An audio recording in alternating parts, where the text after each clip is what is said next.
Hello, আসসালামু আলাইকুম everyone. আজকে খুবই মজাদার একটি নাস্তা রেসিপি নিয়ে আবারও হাজির হয়ে গেলাম।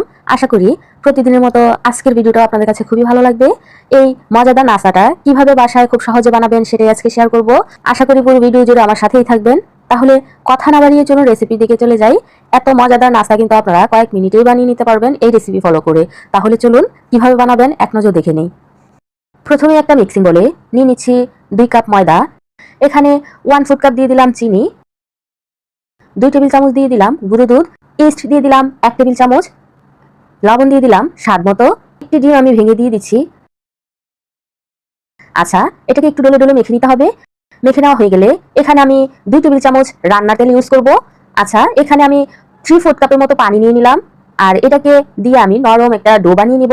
একসাথে কখনোই ঢেলে দিবেন না, তাহলে কিন্তু ডোয়ের ঘনত্বটা ঠিক কিরকম হবে বুঝতে পারবেন না। একটু একটু করে কিন্তু ডোটাকে গুলিয়ে নিতে হবে। এই যে দেখুন, আমার এই পানিটা কিন্তু এখনো রয়ে গেছে, পুরো পানি কিন্তু আমার লাগে নাই। এখন আবার উপর দিয়ে তেল ব্রাশ করে দিব। এখন একটা ভেজা নিংড়ানো কাপড় উপর দিয়ে দিয়ে আমি ঢাকনা দিয়ে ঢেকে দিলাম। আর ছিদ্রযুক্ত হলে অবশ্যই ছিদ্রটা বন্ধ করে দিবেন। এখন এটাকে ততক্ষণ পর্যন্ত রেস্টে রেখে দিবেন যতক্ষণ পর্যন্ত এটা ফুলে না ওঠে। ভালো মানের ইস্ট হলে কিন্তু 1 ঘন্টার মধ্যেই ফুলে ওঠে। এই যে দেখুন, আমার এটা কতটা ফুলে গেছে, পুরো কিন্তু যে কাপড়টা আমি উপর দিয়ে দিয়েছি সে কাপড়ের মধ্যে লেগে গেছে। এই যে দেখুন, আর কতটা ফ্লাফি হয়েছে নিশ্চয়ই খেয়াল করেছেন। এখন বাটি থেকে উঠিয়ে আমি একটা সারফেসের মধ্যে নিয়ে নিব। আর এটাকে হাত দিয়ে একটু প্রেস করে এটাকে একটা শেপ দিয়ে দিব।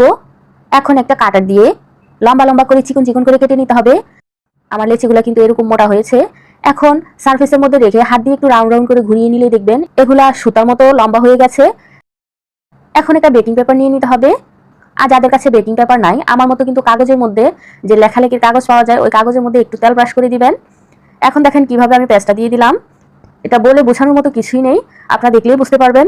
মাথাটাকে একটু বটে আমি রাউন্ড করে ঘুরিয়ে নিয়েছি আর সুন্দর একটা শেপ কিন্তু আমার হয়ে গেছে। খুবই ইজি। প্রথম দেখাতে চাইলে কিন্তু নতুনরাও এগুলা খুব সহজেই বানিয়ে নিতে পারবেন।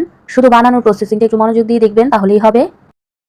আমার একটা শেপ দেওয়া কিন্তু হয়ে গেছে আর কাছ থেকে দেখাচ্ছি যে দেখুন কতটা পারফেক্টলি হয়ে গেছে আর দেখতে কতটা চমৎকার লাগতেছে, তাই না? তারপর উপর দিয়ে একটু দুধ ব্রাশ করে দিতে হবে। আচ্ছা, তেল দিয়ে দিলাম। এখন সরাসরি চলে যাব চুলায়। চুলায় আগে থেকে আমি প্যান বসিয়ে দিয়েছি।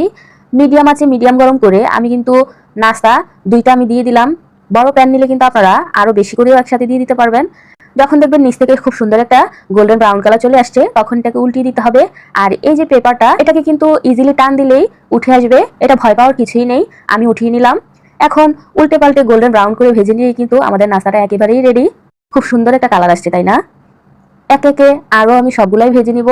আর উপর দিয়ে একটু মধু দিয়ে দিলাম। এটাকে চাইলে কিন্তু আপনারা হানিকন ব্রেডও বলতে পারেন।